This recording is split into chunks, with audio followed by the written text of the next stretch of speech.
গড়ের মাটিতে প্রথম টেস্টে আয়ারল্যান্ডের বিপক্ষে দুর্দান্ত অবস্থানে আছে বাংলাদেশ টিম, যেখানে বাংলাদেশ টিম আজকে তৃতীয় দিন ছিল এবং দুর্দান্ত ক্রিকেট খেলেছে। যারা টেস্ট ম্যাচ দেখেছে তারাই বলতে পারবে।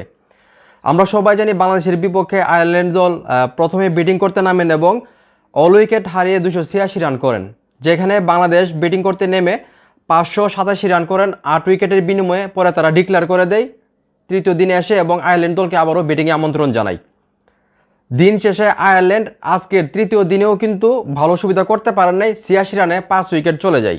এবার দেখার বিষয় চতুর্থ দিনে আসলে আয়ারল্যান্ড কতটুকু ভালো ব্যাটিং করতে পারে এবং তারা আসলে ইনিংস ব্যবধানে হারে নাকি শুধু রান ব্যবধানে হারে, এটা আবার দেখার বিষয়।